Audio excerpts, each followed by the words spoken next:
Hi, this is Jocelyn Compton. Let's cover the respiratory physiology section. Hopefully you'll find it inspirational.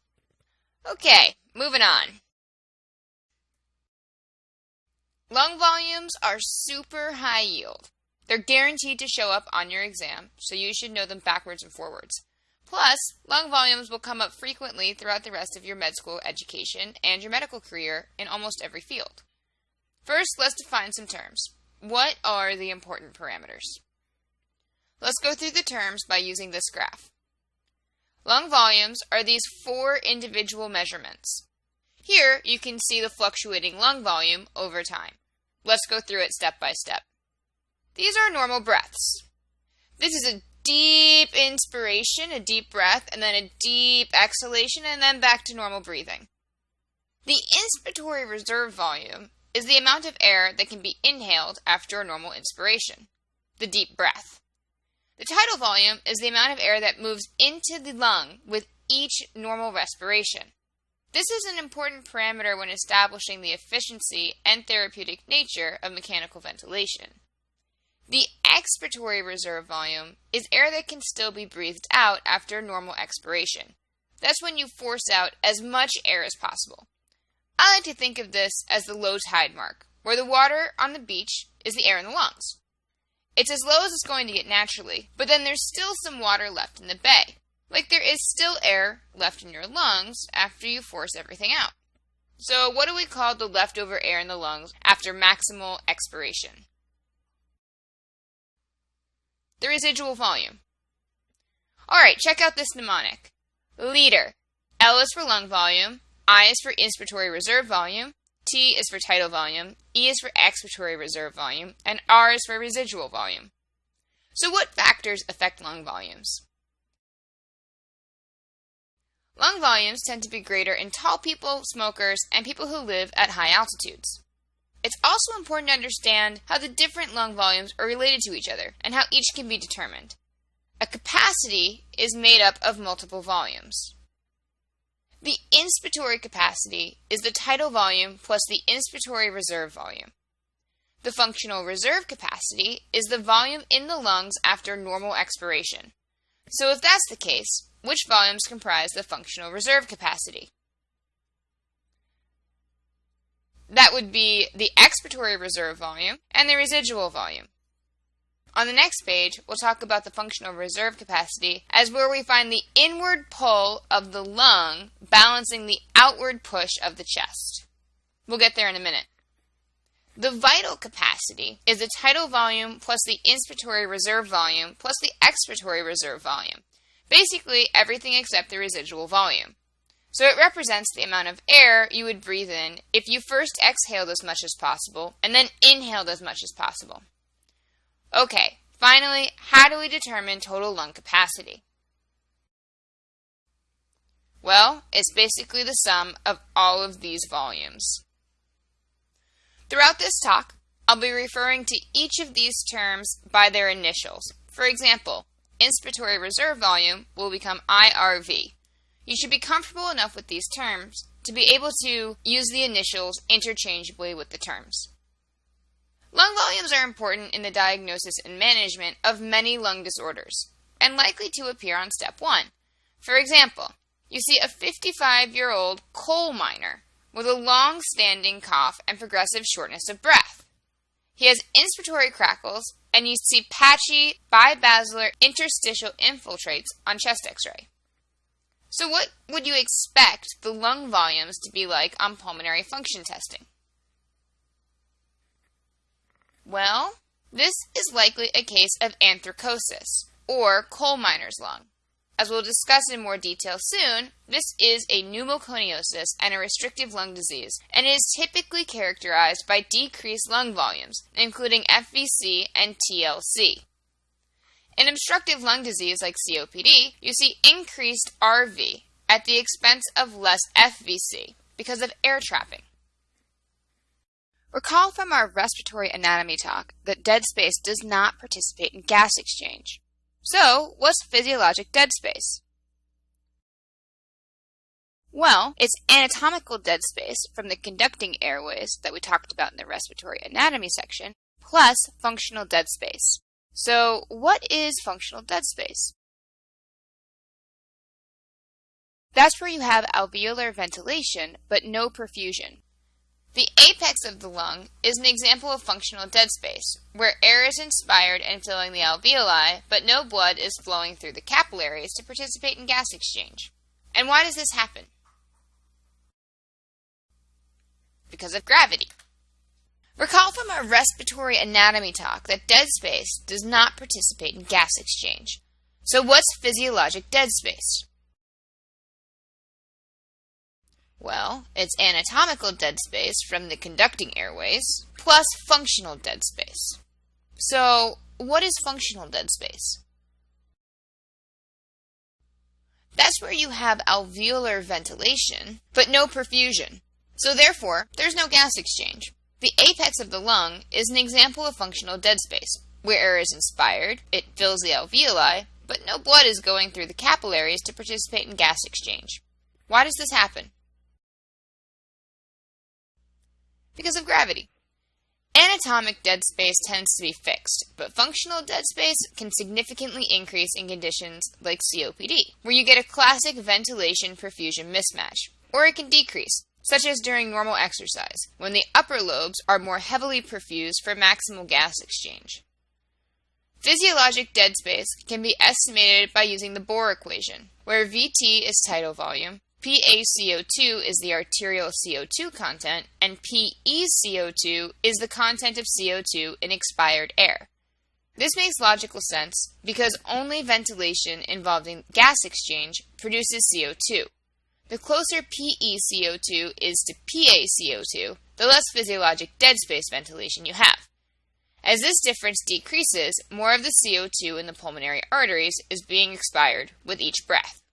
You can keep this equation straight with the mnemonic taco, peco, peco, paco. Ventilation is the movement of air into and out of the lungs. It has a specific mathematical definition, defined in two different ways: the minute ventilation and the alveolar ventilation. The minute ventilation is the total volume of gas entering the lungs per minute, and is defined as VE equals tidal volume times respiratory rate. However, this is different than the volume of gas that reaches the alveoli. Why? Because of dead space, mostly.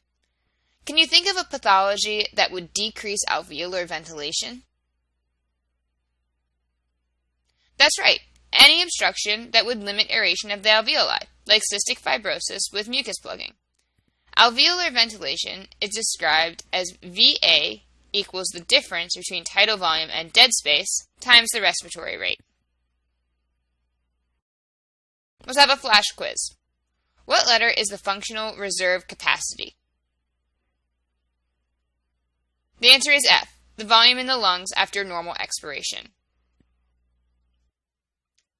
Let's talk now about the mechanics of the lung and chest wall, and how this works in pulmonary physiology. The story here is lung compliance, which we'll talk about in a bit. Here you have a schematic representation of the balance of static elastic recoil forces in the respiratory system. The static volume pressure curves of the chest wall, lungs, and respiratory system are shown. Take note that the distending pressure, or the pressure you need to add to expand or shrink the respiratory system, is simply the sum of the distending pressures of the chest wall and the lungs. When you're breathing, there is a tendency for the lungs to collapse inwards and the chest wall to spring outwards. When the lungs are at their functional reserve capacity, the inward pull of the lung is equal and opposite to the outward push of the chest wall. Here, the system pressure is the same as atmospheric pressure, and there is no net air movement. At this point, the airway and alveolar pressure are both zero, and intrapleural pressure is negative.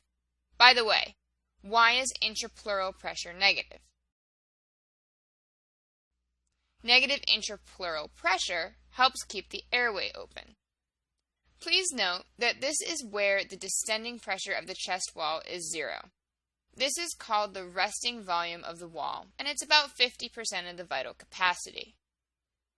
This directly ties in with the concept of compliance that we mentioned earlier. Compliance is defined as the change in volume for a given pressure. So higher compliance means that the same pressure change will create a larger volume change. What's the inverse of compliance? That would be stiffness. The slope here is a measure of compliance. So you tend to have more stiffness or less compliance at the extreme volumes, and therefore you see a flatter curve, like here and down here. So if you have a patient in your ICU who requires ventilator support for adult respiratory distress syndrome, or ARDS, will you typically need higher or lower positive airway pressures to ventilate their lungs? Well, in ARDS, you have pulmonary edema, which makes their lungs stiff and non-compliant. You're going to need more positive airway pressure to get the same tidal volume, so you'll see a flatter volume pressure curve. Ultimately, you'll need higher pressures to ventilate their lungs. Hemoglobin is super important to know for the boards because of how it carries oxygen and the normal physiologic and pathologic stuff that can happen to it in terms of hemoglobinopathies and thalassemias. Check out this hemoglobin molecule. Adult hemoglobin is a polypeptide comprised of 2 alpha and 2 beta subunits. Do you remember the other kind of hemoglobin that occurs during development? Yeah, fetal hemoglobin. Each subunit has a non-protein heme group containing a single iron atom that forms a strong covalent bond to a histidine residue in the globin chain. There is a taut form, or T form, which has a low affinity for the oxygen on the heme molecule, and then the relaxed form, or the R form, with almost 300 times greater affinity for oxygen. Does carbon dioxide bind to heme? No, it binds to other parts of the hemoglobin protein to form carbaminohemoglobin. Carbon monoxide, on the other hand, does competitively bind at the same heme site to form carboxyhemoglobin, which we'll discuss shortly. Another important concept to understand is the positive cooperation that hemoglobin demonstrates. So what's positive cooperativity? The binding of the first oxygen molecule pushes the hemoglobin into the R, or relaxed state, by tugging on that histidine residue. So it becomes easier for the oxygen to bind the other 3 heme groups. So the only time hemoglobin is in the taut state is when there's no oxygen bound, and it's relaxed when 1 to 4 oxygen molecules are bound. This explains the sigmoidal curve to the oxygen hemoglobin dissociation curve, which I'll show you in just a bit. Negative allostery occurs when something like 2,3-BPG binds to hemoglobin, stabilizes the T or taut form, and reduces its overall affinity for oxygen. Do you recall when humans physiologically produce 2,3-BPG? At high altitudes. Why does this make sense? Because in conditions of low oxygen tension, like at altitude, the hemoglobin must release oxygen more readily in the tissues. But what about binding oxygen in the lungs? Well, actually, there's enough oxygen in the lungs, even at high altitudes, for oxygen to bind fully to the hemoglobin molecules. So 2,3-BPG helps to dissociate the oxygen in the tissues, where it really needs to be used. Now, let's have a quick word about fetal hemoglobin. Here's the normal adult hemoglobin saturation curve, which is sigmoidal because of positive cooperativity. After the first oxygen binds, the hemoglobin becomes relaxed, so the next 3 bind really quickly, which you see as the rapid rise in the curve as oxygen saturation shoots up. Fetal hemoglobin is comprised of what? 2 alpha and 2 gamma subunits, rather than 2 beta subunits, and has a higher affinity for oxygen than adult hemoglobin. Here you can see the difference in oxygen saturation curves, with the fetal hemoglobin curve being left shifted. This makes sense, right? Because the fetal blood has to acquire oxygen from maternal blood, so it has to bind with greater affinity. One last point is that fetal hemoglobin pretty much dominates from week 10 until birth, when it rapidly tapers off over the first 6 months of life. Let's have a flash quiz. The lungs tend to blank, collapse inward or expand outward, and the chest wall tends to blank, collapse inward or expand outward. The lungs tend to collapse inward, and the chest wall tends to expand outward. Good job! Let's talk about a couple of highly testable conditions that can modify the effectiveness of hemoglobin, leading to tissue hypoxia from decreased oxygen saturation and content. Methemoglobin is the oxidized form of hemoglobin, containing the ferric Fe3+ iron rather than the ferrous Fe2+ iron. This form of hemoglobin is less effective at binding oxygen, and the patient gets a functional anemia. They can also become cyanotic. Interestingly, methemoglobin has a high affinity for the cyanide ion, which has an important therapeutic implication that we'll come back to. So how can you get methemoglobinemia? So most commonly, you get it secondary to oxidizing medication, such as nitrites, dapsone, and benzocaine. When should you be alerted on step 1 to a patient who might be taking dapsone? Someone on multidrug therapy for leprosy. Methemoglobinemia can also be an inherited disorder, and the most common inherited form is an autosomal recessive disorder where you have a deficiency of cytochrome B5 reductase, which converts methemoglobin to hemoglobin. So how do you make the diagnosis? The classic presentation here is clinical cyanosis with an O2 sat on routine pulse oximetry of 85 to 90%. But then, when you get a blood gas, the arterial PO2 is normal, and the blood is chocolate brown, and it doesn't turn red with oxygen exposure. Acquired methemoglobinemia can be treated with methylene blue, and by stopping the offending drug. On the other hand, hereditary methemoglobinemia typically doesn't require treatment. As I mentioned, methemoglobin preferentially binds cyanide over oxygen. So, because of this, methemoglobinemia is actually useful in the treatment of cyanide poisoning. So how does that work? Well, you give the patient nitrates to convert hemoglobin to methemoglobin in order to bind the cyanide and remove the cyanide from circulation. Thiosulfate is then used to bind this complex methemoglobin cyanide molecule, forming thiocyanate, which is then excreted through the kidneys. Carboxyhemoglobin is typically caused by carbon monoxide poisoning, where hemoglobin binds to carbon monoxide rather than to oxygen. In fact, carbon monoxide has almost 200 times greater affinity for hemoglobin than does oxygen. Carbon monoxide binding means there is less hemoglobin available for oxygen transport. On top of this, there is a left shift in the oxygen-hemoglobin dissociation curve, which means less oxygen offloading in the tissues.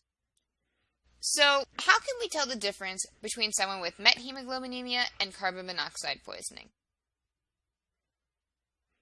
Methemoglobin makes the patient cyanotic, while carboxyhemoglobin makes the blood bright red. Thus you hear the mnemonic, when you're cherry red, you're dead. The other board pearl to remember is that pulse oximeter may say 100% O2 saturation because it can't tell the difference between carboxyhemoglobin and oxyhemoglobin. Methemoglobin, on the other hand, will have a pulse oximetry reading of 85 to 90%. Finally, how do you treat carbon monoxide poisoning? Because you certainly don't want a dead cherry red patient. Well, you'll want to get the patient away from the source of carbon monoxide. Then you're going to want to treat with 100% oxygen as soon as possible. Let's have a flash quiz. What color will the blood appear in methemoglobinemia? The answer is chocolate brown.